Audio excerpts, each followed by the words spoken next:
beautiful John. How are you, son? I'm here with the gorgeous Francesco. We're in Theatre Lane. You're going to start on Thursday a 6 weeks residency with Kerry Anderson on vocal. And I was looking at a little bit of your history. We'll link to your website, but obviously from Italy, you learned your jazz fingerstyle from a teacher. You had Bruno Tommaso and Giancarlo Gazzani, doing composition and arrangements. And it always just seemed to me that you were always moving forward. In 2000 you came to Dublin, you studied with Mike Nielsen, the guitarist, and Jen O'Leary, the composer. You were at the Royal Irish Academy of Music, and then you got your scholarship in 2003 to New Park with Ronan Guilfoyle. And does it sort of feel to you that it was always kind of, this is what you're going to do with your life? Did this sort of fall to you? I don't know how yeah. Well, since you're a kid, if you have a vision and you want to be a musician, you start looking. First of all, for good teachers, and it takes a little while to find the right teachers, that fit your vision. And those, Tommaso and Gazzani they taught me they started my interest in composition. But eventually, I when I moved here to Ireland, I found tons and tons of great musicians coming from all over, and Ronan was my first contact when I was still back at home. I was first email, 1998.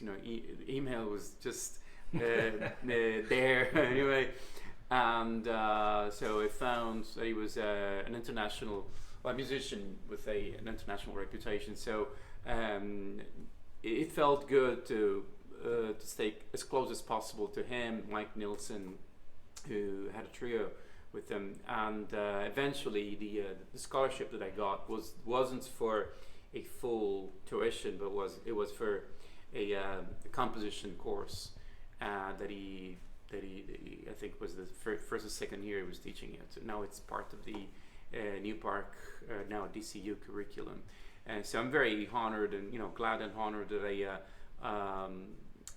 I studied with them, and really helped me think differently about composition, music, generally speaking. And that's sort of very passionate. I love that, because jazz is not exactly the most lucrative of musical forms to follow, because it is an acquired taste, and I studied jazz drumming with Johnny Wadham in Dalkey for many years, and I found that it's one of those beautiful kind of discoveries that once you're into jazz, it just seems like everything has got a different slant to it, a different kind of and I don't know for you if that was like a parent or somebody kind of triggered that in you that said to you, okay, we would play you these records and say this is what you like, you should listen to this. Well, Johnny Wadham, I met him briefly years ago. He was a great guy.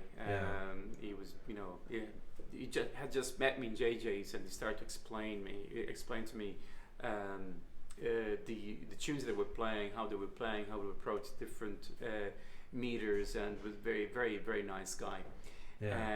But back in Italy, was there somebody that sort of triggered all this love for you? Was it a parent or anyone like that back in Italy? I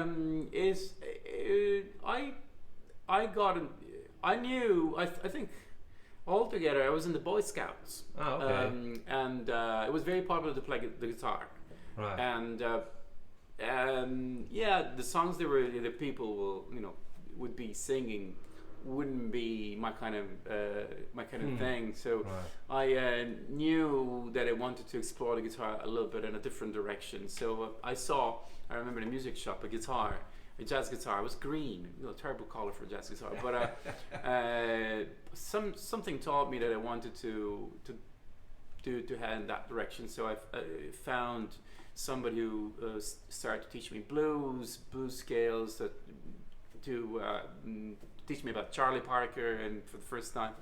And my dad happened to be a music connoisseur, and he was mainly into classical music, but he has some records like Earl Hines, and Bud Powell, some Gershwin orchestral work.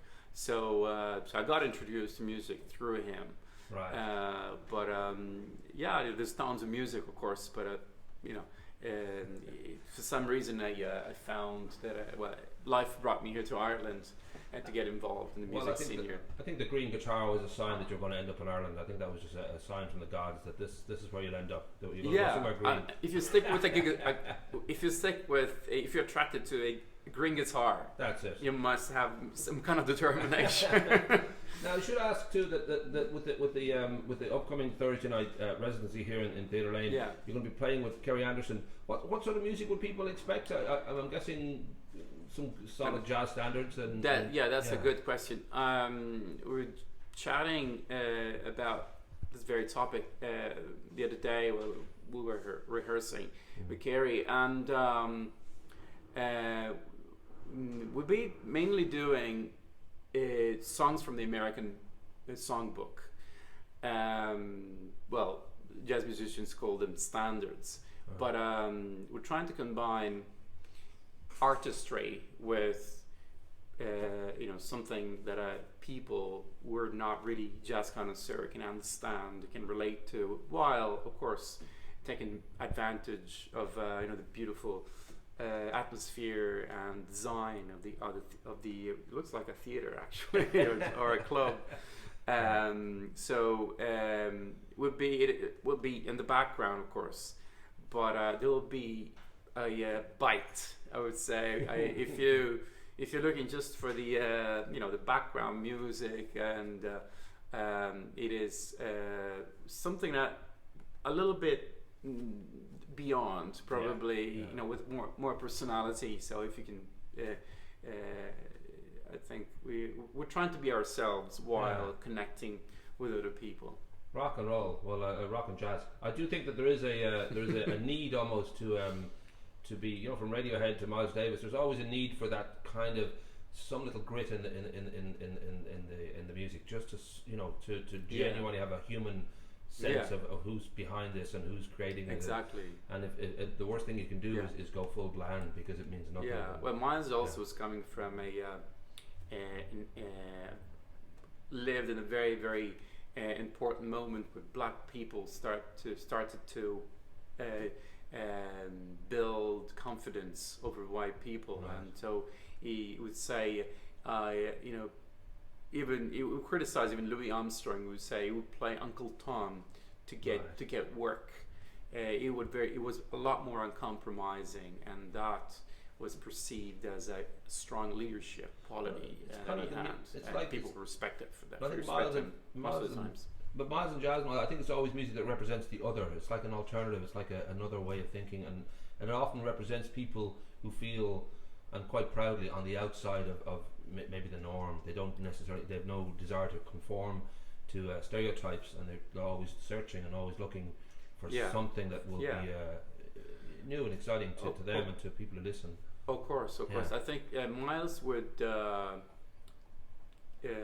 come from the legacy, would keep the legacy with the work with jazz, with Louis Armstrong. Would study people like Louis Armstrong first, but of course Dizzy Gillespie.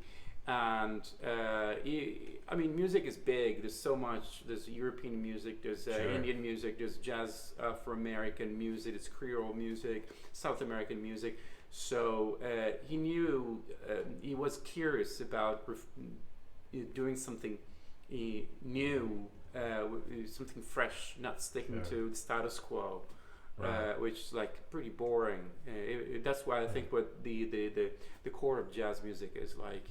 Your jazz musicians can't accept to play the same changes, the same chords, and the same notes for more than a minute. So repetition can be death for art. Too much. Mozart himself used to say you can say one thing maybe twice, three times.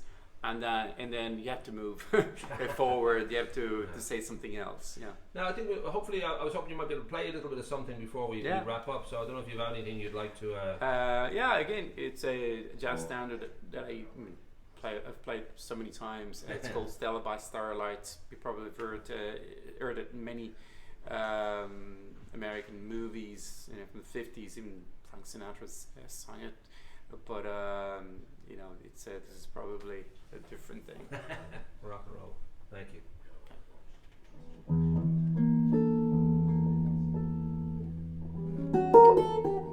Okay.